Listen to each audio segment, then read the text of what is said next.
I don't know about you, but I love to read stories about people who do some pretty amazing things and inspire me to be a better person. For instance, I read this story not too long ago about this young man who lived in a very small rural town, not much different than many of the small towns like the ones here in Harrison County. He lived a simple life, just like many of his neighbors, and the town was a pretty quiet place. One day, though, he recognized a problem that would put his family, friends, and neighbors in danger. He knew that he couldn't do this on his own, and rather than shrugging his shoulders or ignoring the problem, he gathered the help of his friends. This task seemed impossible, but together, this man, his cousins, his gardener, a ranger, a prince, an elf, a dwarf, and a wizard named Gandalf traveled hundreds of miles to destroy the One Ring and save Middle-earth from the evils of Sauron. Yes, I absolutely love Lord of the Rings. It's one of my all-time favorite books and movies.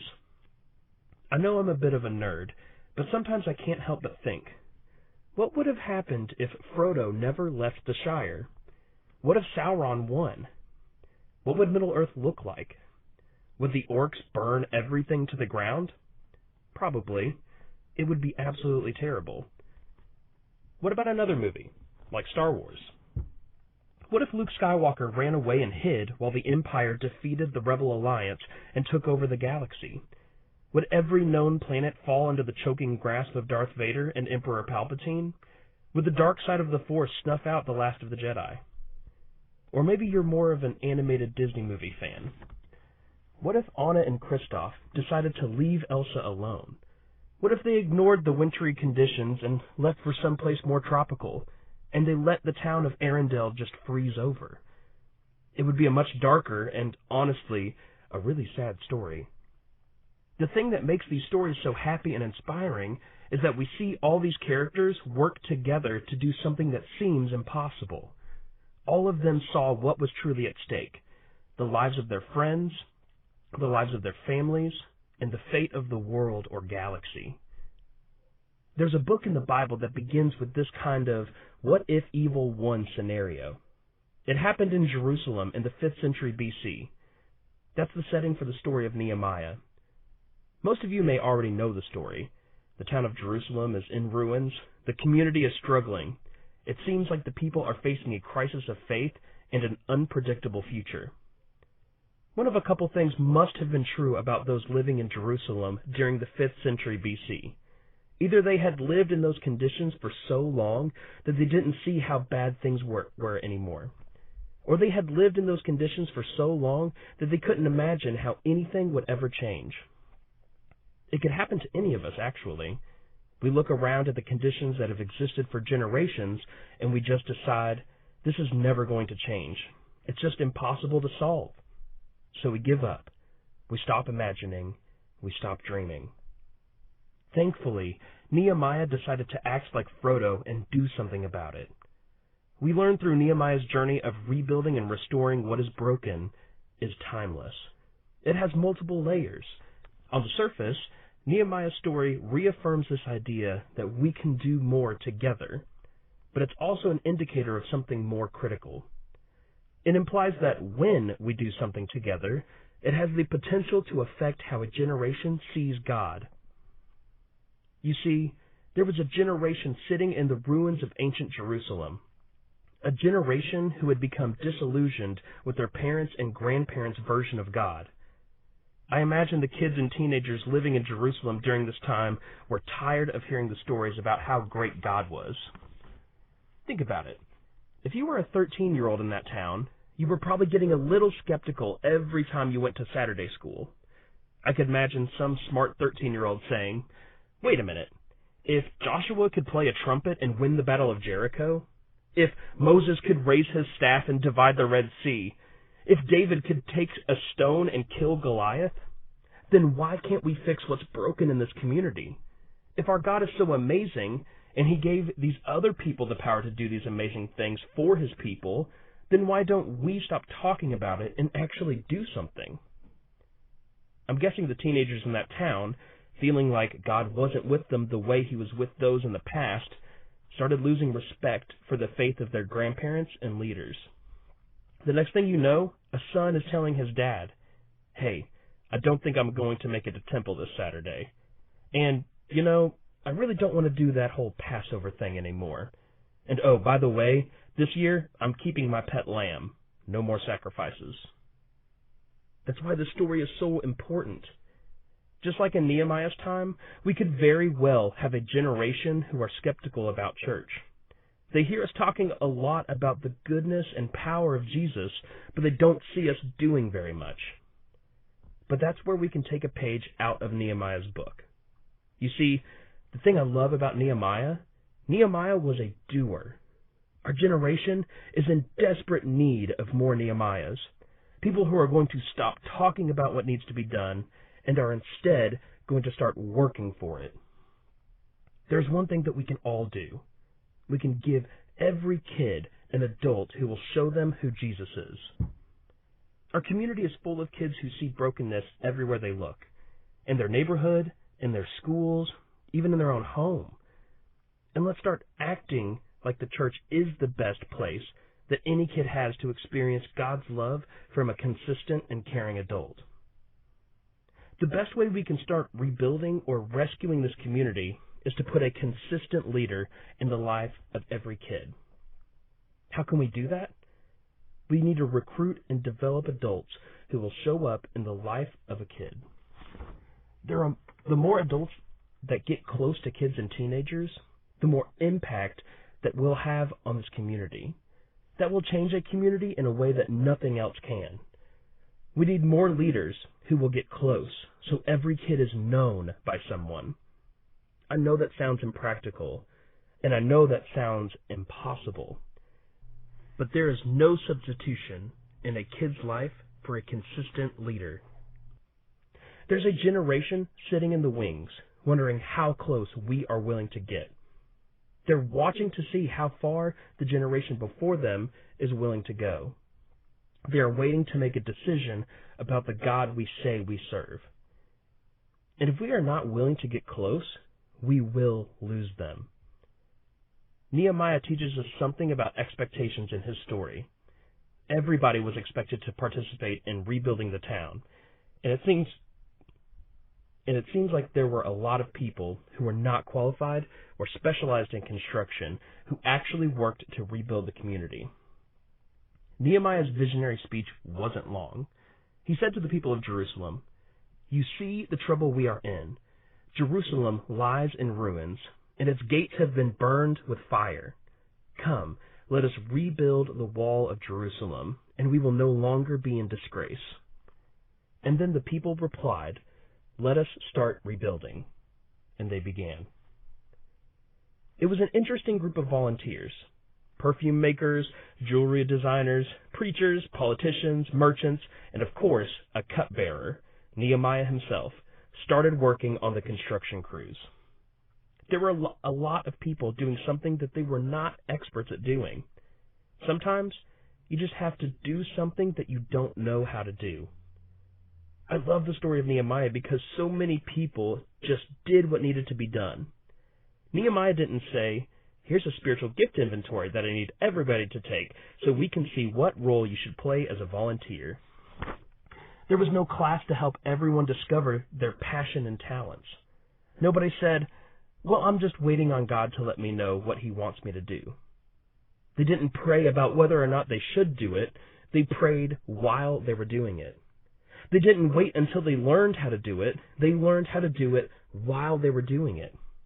Why? Because people were in danger. Evil was right outside the gate. Children were at risk. God's reputation with an entire generation was on the line. There was way too much at stake to sit and wait. Nehemiah never once said it would be easy. He rallied them to do something that they didn't know how to do. He invited them to do something that seemed impossible, and he challenged them to do something that they could only do together. I'm not going to tell you what we need to do in this church, in this community is going to be easy. Who said it was supposed to be easy? We're not going to ask you to do less. We're going to ask you to do more. We're not going to ask you to just show up a few times a year or once a month. We're going to ask you to show up each and every week. Think about this. Everybody that Nehemiah needed in order to rebuild the town was already in the town. They already lived in the community. Some of those same people who had been sitting around for decades not doing anything were the same people who rebuilt the gates and walls. The people we need are already here because you are here. I don't know why some of us in this room have stopped dreaming or stopped influencing. Maybe some of you have never considered the idea that you are part of the solution to rebuild and restore what is broken in the lives of other people in this community. Well, today, we are inviting you to do something that is bigger. We want you to imagine what can happen in the hearts of a generation if we start working together. There's another group that we want to challenge today, too. We can't leave them out. Parents.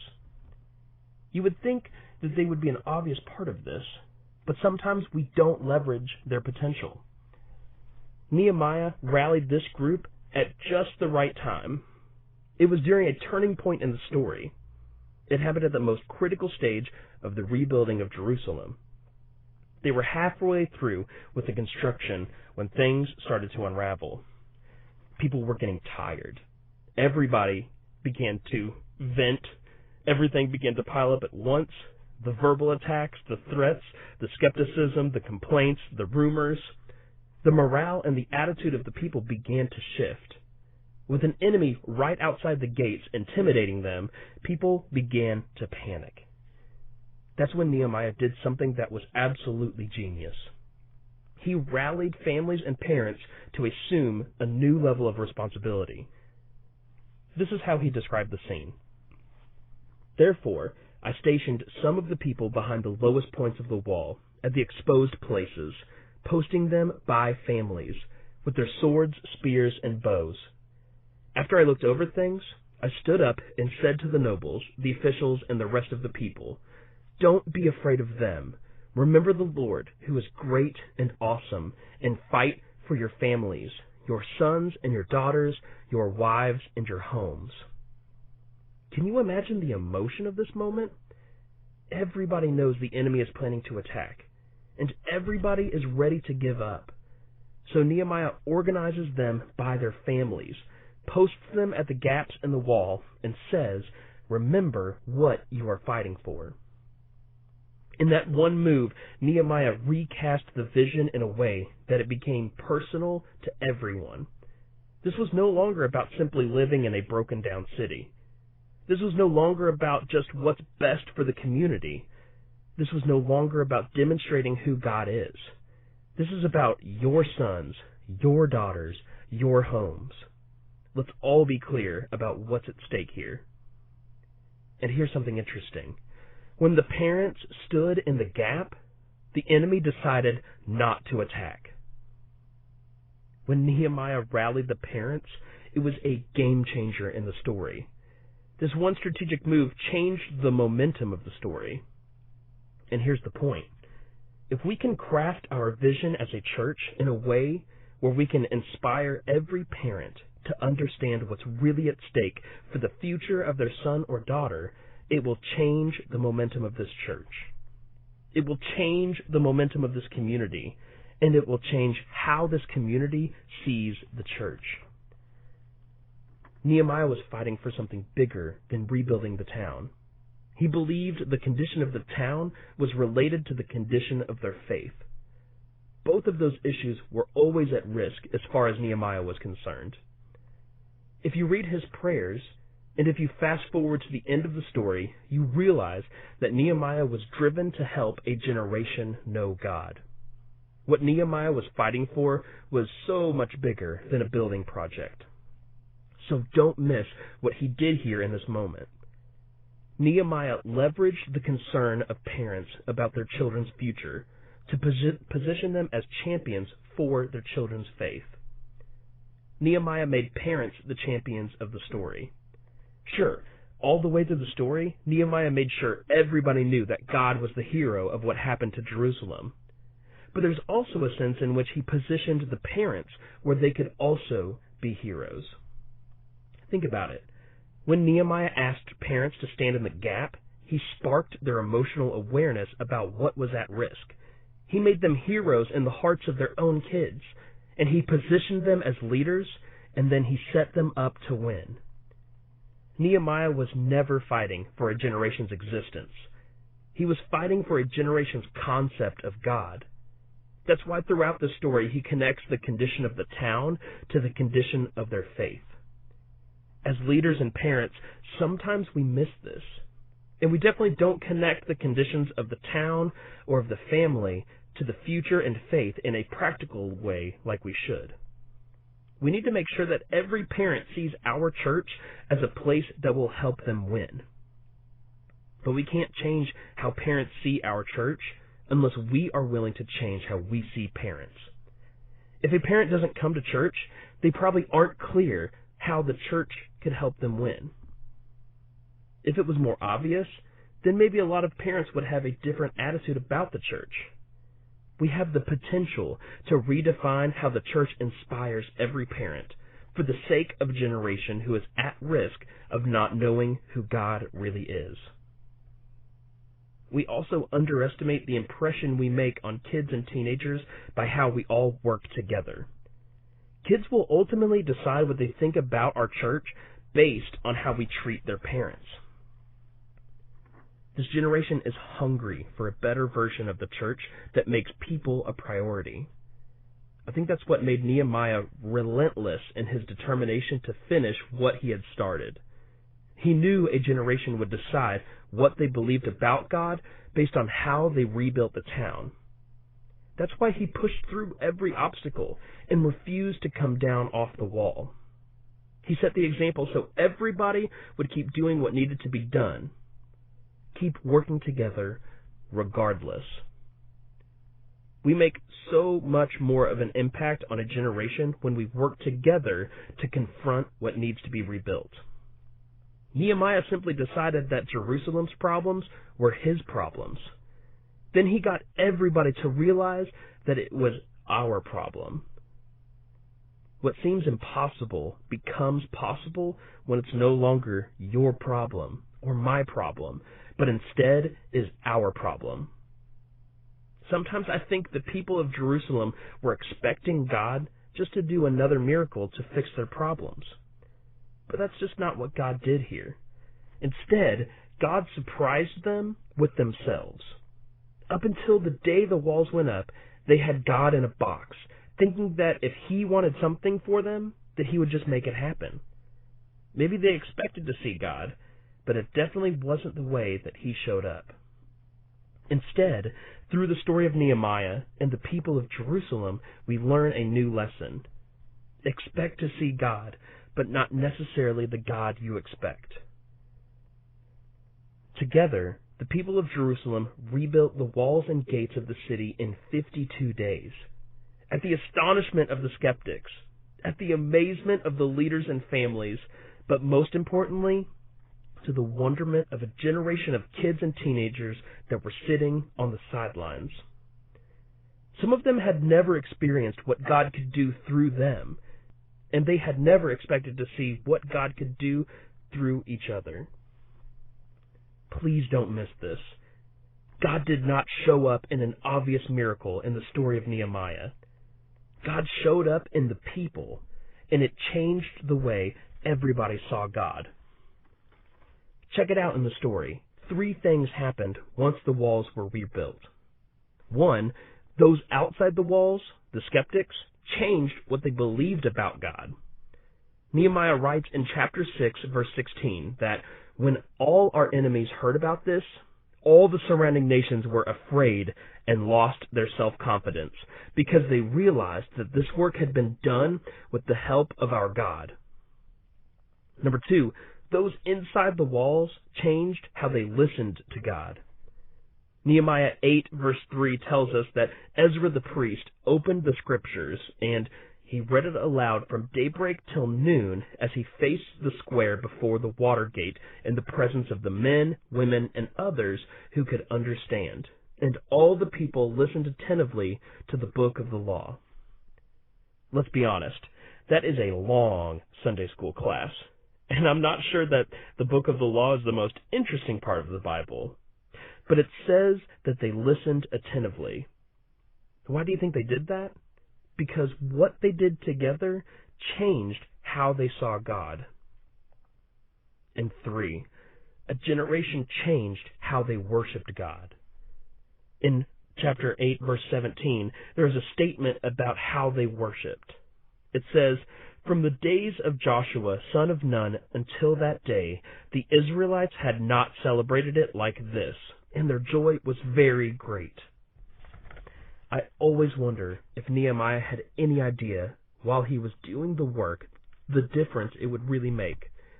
I wonder if it ever crossed his mind that the collective effort of rebuilding the town would become part of the story of God that would be told to generations.